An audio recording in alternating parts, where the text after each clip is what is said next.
Um, all right, I've seen a little recording now. Right, welcome everybody. Sorry that it's yet again got to be a Zoom meeting, but no option at the moment. We'll make this an absolute maximum of an hour so that we've got time for a break between this and the board meeting, time for people to make a drink or something. The minutes of the last meeting have been circulated previously. I don't think there's anything on there that we won't be picking up already from this time's agenda. So I'm going to propose that we move fairly straightforwardly on to the director's report. Yeah. Okay. Sorry, do we need to approve these minutes? Oh, right. I'm not sure. Yes. Okay. Does anybody have any anxieties about them or changes to them that we would need to incorporate? No? No. Okay. So we'll approve them as a board? Yeah. Okay. All right. Thank you, Julia. Okay, shall we move on to Paul's director's report? And I think you're going to start with a film, are you? We are, yes. So, okay. Good afternoon, everybody. Thank you for your time. As you know, that this is our AGM for the financial year April 2019 to March 2020. So it casting your mind back a little bit now from where we're at. And you'll be aware that we published our annual report at the back end of July. And this is a very brief, 5 minutes film that Amy put together based on our annual report. Now I'm hoping you can see a picture of the front cover of our annual report. Yeah?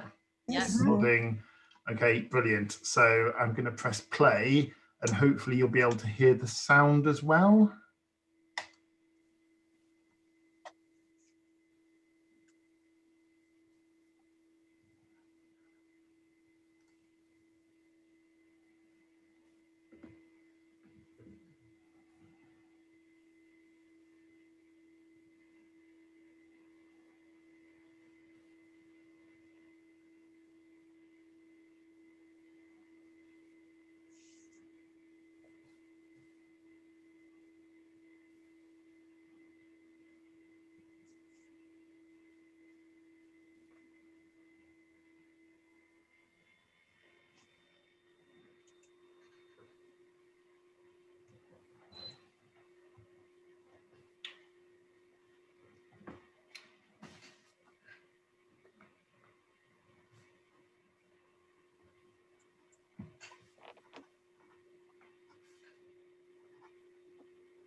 Paul, there is no sound. I'm sorry. It's just music anyway, so I'm enjoying the little jingle.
there we go. I'll stop sharing now in Yeah, case something else pops up. Well done.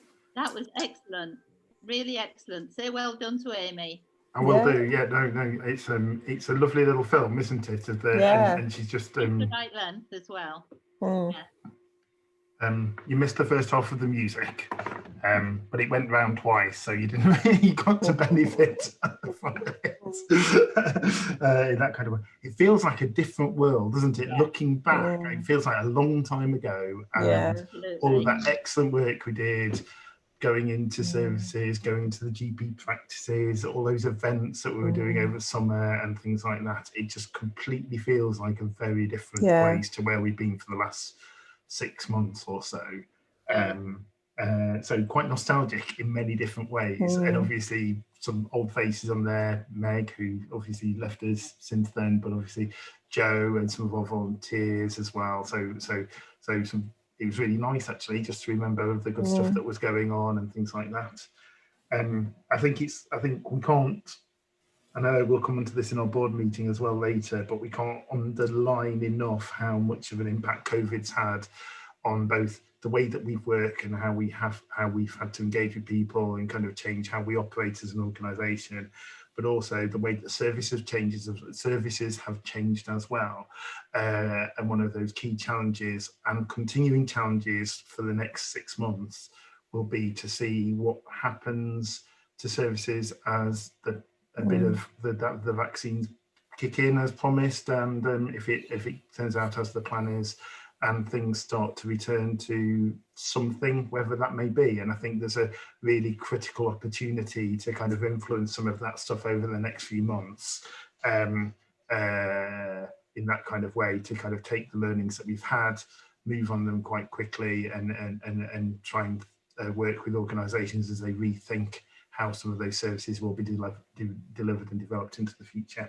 So yes, it's been very strange to look back, but really lovely as well. And yeah, I hope you enjoyed that. Very much. Yeah. That's it from me, boss. Okay. No, that was excellent. And yes, it is quite sobering to remember like all our plans for this year and what we were hoping to build on, because we'd done so well, and hoping to build on so much. And this year is going to be a very different world. And some of the work that we did, particularly work like access to GPs and accident and emergency, feels like that's going to be a very different world that comes from now on, and how we're going to have to reshape that work. Julia?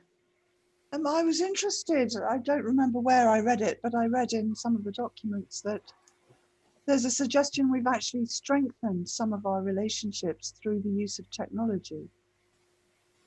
I think it was with the council or the CCG, I don't remember, but I thought, you know, we need to hang on to what's positive about what's been going on, and I think that's a really good thing. Yes. There are some real pluses of having regular meetings. So actually people are meeting more frequently through Teams and Zoom and things like that. There's some real negatives as well. So I massively miss those kind of around the meeting conversations while you were getting a cup of coffee, or while you were heading out the door in the lift or somewhere like that, where you could just move along over those little bits of projects or transact a bit of business that isn't. So there's some really good stuff, and there's some really kind of there's some real pluses and some real minuses of this as well. So I think we have got some very, very different relationships now, with different levels as well, particularly with the CCG. I think we've got much stronger relationships, would be my impression. With the council, we've got some excellent relationships with the officer team, but as we've spent a lot less time with the elected members and some of the senior team, just because of the way that the kind of meetings work these days. How have the volunteers held together? Because it must be quite difficult for them too to hold on to a feeling of being part of a team when you're not actually seeing each other and doing joint work. A lot of us like did joint work with volunteers, and you always hope that made them feel much more a part of the team. How's that worked? So I think we've a couple of, I think 3 volunteers have stepped down since kind of lockdown essentially, and I think a lot of our volunteers are really missing that face-to-face contact because they like going into service. Some of the, they've all got different skills and interests and things like that, and those of you who know the volunteer team well know they're quite different. There's lots of different personalities and different people in the team, so I think a fair few of them really miss that kind of going into a service and interviewing people there, finding out what's going on, kind of seeing it in that kind of way. But a lot of them are really enjoying phone interviews. We started doing phone interviews, so interviewing members of the public over the telephone about their experiences. So essentially what they would do, but not in a waiting room. And lots of them are really enjoying that and getting a lot from that. And I think we've tried to involve them in project planning a lot more. So that was one of the things that we said we would do this year, is to try to involve them in kind of thinking about what the questions we want to know about, reflecting on results, engaging with them along our kind of planning and project process. And we've tried to do that, and I know some of them have really enjoyed that in that kind of way. And we've just recruited 4 or 5, I think it's 5. Well, I think one of them needs to finish their training, new volunteers this month, so who are now trained and ready to go.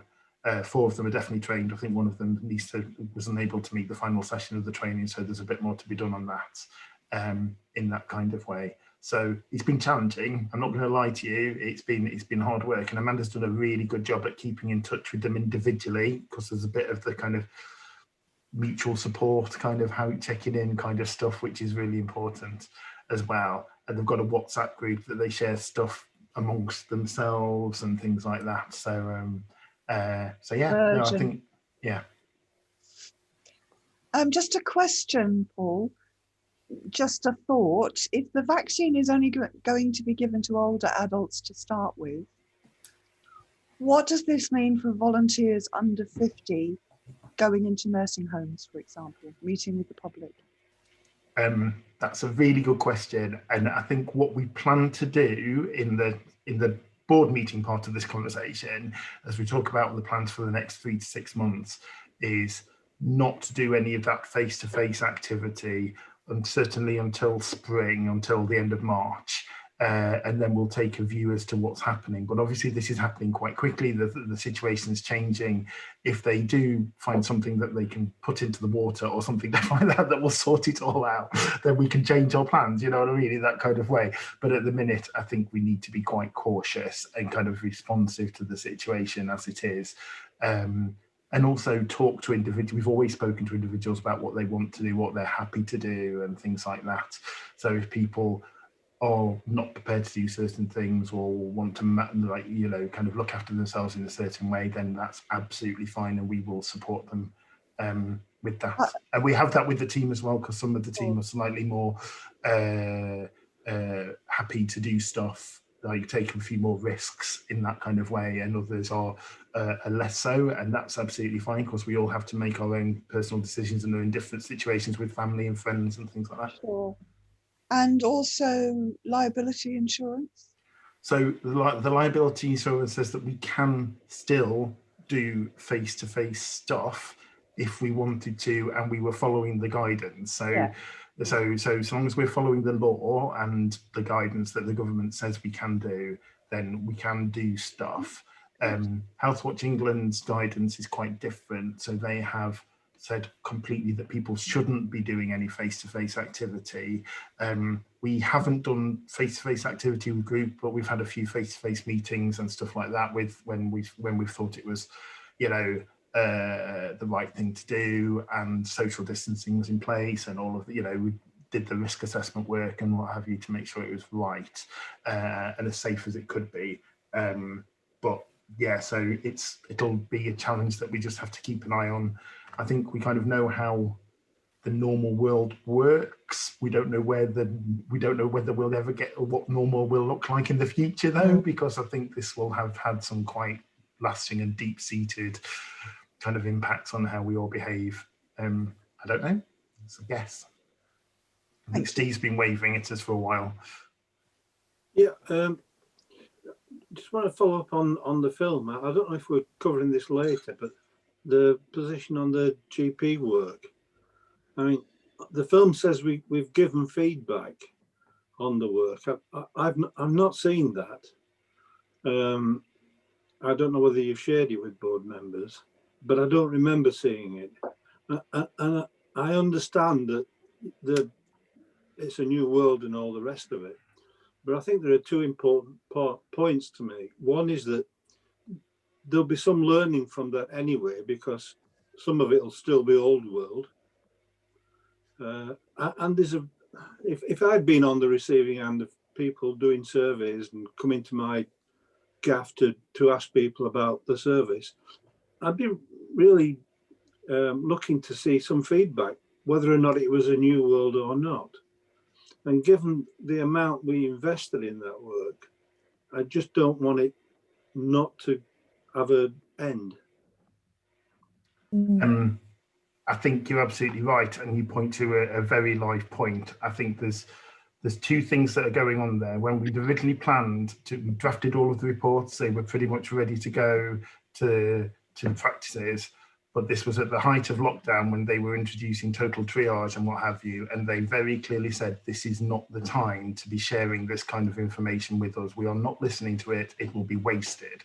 And to be fair, I kind of understand that, and I have a lot of sympathy with the position that they're in. Obviously, the world is changing, and obviously the world has changed. So the government's approach to total triage, which is the way that you get into services particularly in GPs and primary care, is going to be here forever.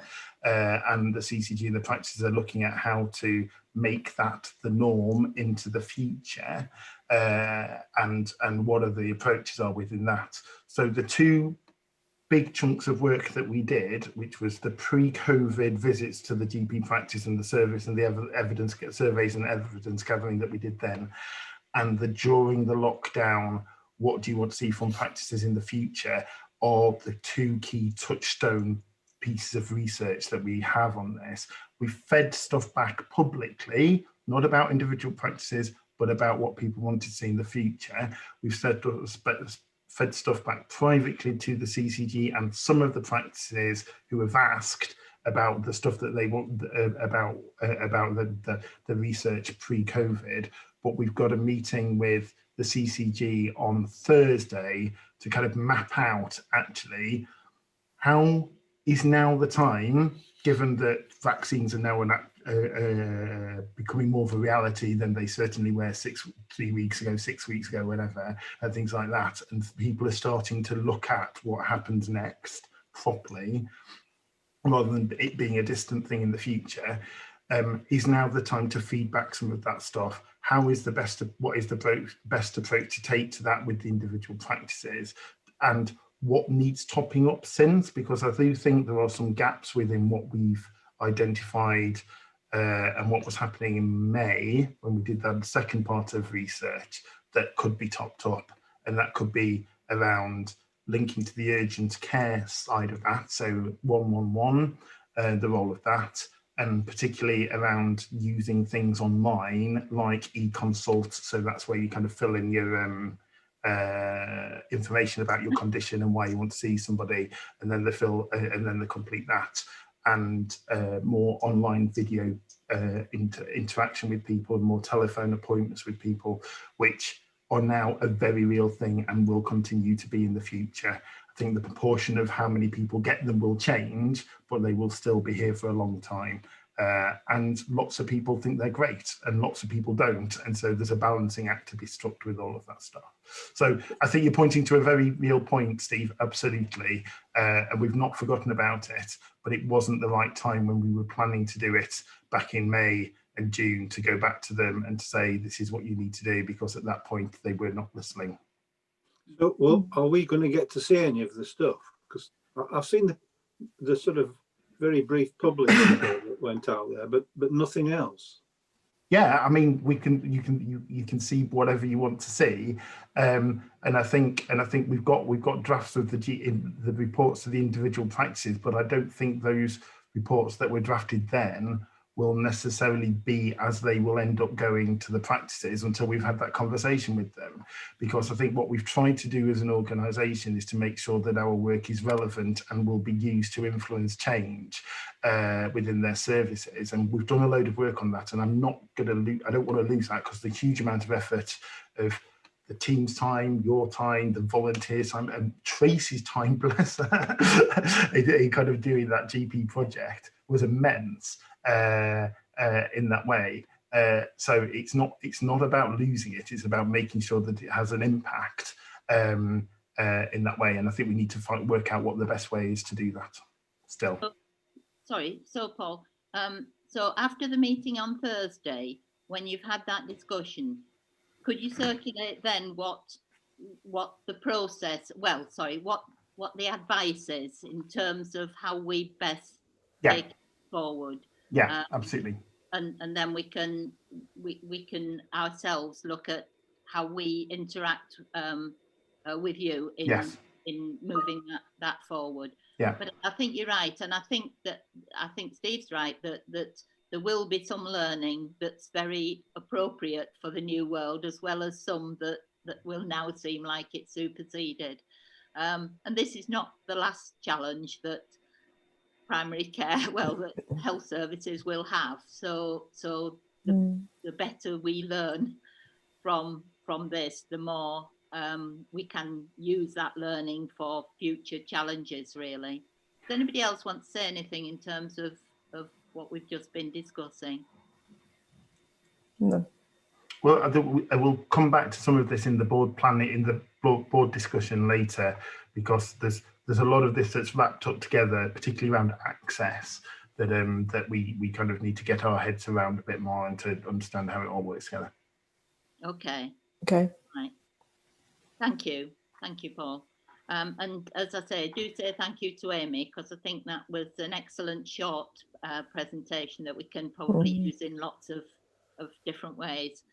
Can I move us on to the finance report, and maybe ask Steve and Paul to take us through our financial position at the end of last year and any implications for the coming year. You want me to take this then? Yeah. Okay, so people have got this read in front of them. I think it's straight from the hot bestsellers list. Front page is just a title page. The next page says who the trustees were and so on. I did point out anybody who's got an old copy of this. We haven't been with the bankers since 201. It has been changed, and the version that goes in won't have dates on. Next page just sets out what our purpose is and some of the highlights that ought to resonate with the film we've just watched, and I picked up there. And actually, if you turn the page over, it does refer to our annual report, and you can see a link there. The important thing on this bit of blurb is that our trustees confirm that they have complied with their duty and have had due regard to the guidance on public benefit published by the Charity Commission in exercising their powers or duties. So we're actually signing up to that in this document. The next page, just as the, and very important it is, as the auditor's certificate. It tells you what he's done and whether he's found any issues, and I'm pleased to say he hasn't. Tracy's managed to hide all the skeletons well. And the next page is the receipts and payments account. You'll see an uplift in income there between the 2 years, about 24k. The big part of that, of course, is the adult social care work, which is 14 grand. The other issue on that page, just to draw your attention to, is the increase in funds between the 2 year ends. You'll notice it's about 11 grand. Well, don't whoopee too quickly on that one, because that's not an 11 grand we can spend really, because if you look at that increase and you go look back at the budget, you'll see actually we brought forward about 13,000 on rollover contracts that's already committed. So actually funds didn't go up by 11, they went down by about 2 or 3. So we actually did eat into them a bit. The other thing to point out, and you'll see this in the notes, is that the cash at bank increased, and that's 2 bank accounts now. 40 grand or so was with the investment in the charity bank, and the balance at that time was with our main bankers. We swapped banks subsequently for our current account to the co-op. We did earn a little interest on the investment. I think it was about £200 from memory. And this year, if we stay with that investment, it'll be about that sum again. I have looked at the options on offer, and currently we're getting 0.55%, which actually ain't that bad. NS&I are moving their savings account to 0.01%. So it's still reasonable. If you moved it to nationwide, you get 0.2%, which is less than half. There is a bank called Redwood that would pay 0.95 on similar terms. But on all these, because it's a deposit account, they can change the interest rates tomorrow. So my view is, for now, leave it where it is, because the cost of moving it ain't going to earn us a fortune. £50 on every 10,000. So, you know, at the rates we pay Tracy, that's taking an hour of their time gone, you know. So my advice would be leave the investment alone. Next page is just notes to the accounts, nothing too remarkable. So I'm suggesting that we adopt the accounts and have them forwarded to the Charity Commission. Any questions? Yeah. Any questions? Yes, questions? It's not so much a question. You've probably answered it, but with regards to, you know, how we spent quite a while trying to find a good bank account which met all of our required needs. And I think you've said, like, we'll just stick with it. I got the impression that it might have taken quite a lot of time to kind of get that, like, chasing people for signatures. I guess I'm wondering if it's we spent more in time than we gained in interest. And whether that would be an ongoing thing every year, or now we found a bank, we can just stick with that. And that's part of my field that we did spend, and Tracy spent a lot of the time getting signatures and sorting this out. And if we swap banks, there's going to be another cost there. And for the amount of cost, personally, and the fact that the interest rate can change overnight, I don't think it's the effort just now. yeah. No, I agree. Agree. Is everybody else comfortable with that? Because I think it makes sense that we take Steve's advice and just stick with it. Yeah. Yeah. Got a thumbs up from Julia. That's okay. Any other questions for Steve, or any other comments, Paul? And just in terms of getting the independent examination, we used Voda again this year for this set of accounts. We did a little bit of market testing, so we did a bit of research to see whether that was a reasonable cost or not, and I think we found that it was at that point in time. Steve, correct us if I'm wrong. So I think if it's okay with the board, we run a similar process again in this current financial year. So have a quick look around, but if Voda looks like it's the best way to forward, then we'll just continue to use them. Yeah. Thank you very much. Okay, thank you, Steve. Thank you, Paul. It looks like we're set for at least another year of decent income. So, right, I'm going to move us on to the board positions. Just to say, I've heard from Beth, and I'm sure she'll say, but Beth is hopefully rejoining us in March. Beth, do you want to say anything more about that? We're very pleased to have you. Well, I guess I don't know if I've ever officially left. I don't feel like I don't think I have officially left. No, I've just not been here. Yeah. So yes, I will be returning to work in March. And that's when I'm also looking to return to other commitments as well, including Healthwatch. Up until then, I will continue to be covered in baby sick. Well, we'll be very pleased to re-welcome you in March. And thank you. And just to put out there, I cannot confirm I won't be covered in baby sick March onwards either. No. Let you off. Thank you very much, everyone, for being so patient with me while I'm kind of in and out and that sort of thing. I appreciate it. Well, it's lovely to still have you on board, even if it's just periodically when you can. Thank you. And really pleased to know that Annie's thriving. Thank you. Bea was hoping to join us today, and she has reapplied to be a member of the board.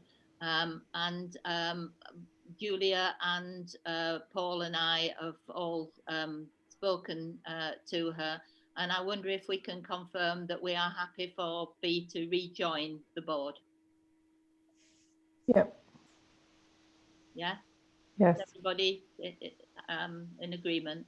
Yes. Yeah. Okay, thank you.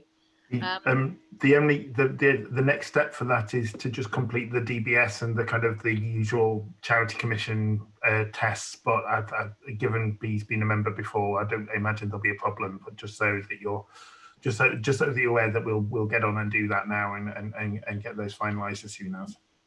Okay. People will be aware that I'm stepping down today for personal reasons. And we agreed that we would ask for people to nominate themselves for the position of chair. I've only received one nomination, which is from Julia, and she has produced a supporting statement that I circulated round. I guess the first thing I need to check is whether anybody else was wanting to throw their hat into the ring. Not for me. No. Okay. Can I therefore ask whether we're all in favour of Julia taking the role of chair, assuming that Julia, that you're still happy to continue? Yeah. Yes. Yes. Yes for me. Okay. Congratulations, Julia. And thank you, Judy, for everything you've done this past year as well. Oh, no. Well, I wish I could have done more, but none of us knew in March what was coming along. We did agree previously that we really didn't need to make a decision that in having a deputy chair. And I just want to check that everybody still feels comfortable that we don't have a deputy, and that if the chair can't cover the meeting, then one of us would step forward to do it for that particular meeting. Are people still comfortable with that as a decision? Yes, if Julia is. Yeah. Julia, you feel okay about not having a deputy? I don't think I can really comment until I've carried out the role for a while, but I don't see that it's necessary. I defer to your experience where, you know, you've managed without, and I'm sure the rest of the trustees will step in and help where necessary. Yeah. I'm sure we would. I'm sure we would. And the other position that we do vitally need is treasurer. And I wonder if I could check whether Steve's still comfortable to continue with that role. Yeah. Excellent. If you'll have me. Well done. Good. Please. Yeah. I don't think anybody's fighting for that. You do an excellent job, Steve. So thank you for Yeah, that. thank you. Okay. The other thing that we do need to do, Tracy circulated for us to update our conflict of interest or declarations of interest. And I just wanted to check that everybody had done that and that there was nothing that we needed to change in terms of people's conflicts of interest or declarations of interest. I'm sorry, I've not done it yet. Okay. But there's nothing. I mean, you know, there's. No, I think we've had something from Natalie just in terms of she's become a trustee of a refugee charity. Tracy, is there anybody else who's written to you, who's replied, or Not with anything that needs raising? not with anything that needs to be declared or is any different to what I didn't already know. Okay.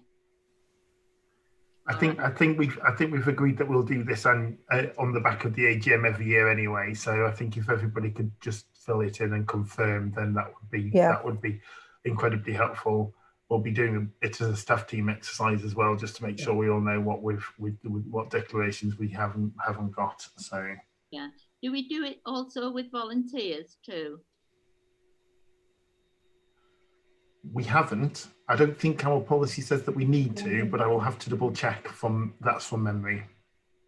Okay. But what we do with volunteers is make sure we talk to them about the projects that they're doing and what interests that they have in that. So if it was, you wouldn't go to look at your own practice, for example, if it was for a GP piece of work or a care home that a family member was in or things like that. So we kind of, or where somebody worked that you were close to. So we kind of do that kind of level of practical interest declaration, if you see what I mean, without keeping a register. Right. Yeah, I'm just thinking about whether we should keep a register too. I don't know the answer to that, but we can find out. Okay. All right. Okay. Is there anything else people want to raise in terms of the AGM for today? Otherwise, I'm going to suggest that we conclude the AGM. And that Tracy will obviously circulate the minutes when they're completed, and that we take a 10-minute break and then we resume again for the formal board meeting. Is there anything else that people would want to raise before that? No. No. Okay. Paul, how do we do it technically? Do we need to dig in again, or do we go away and come back? I will stop the recording. I'll keep the meeting. I'll stop the recording now.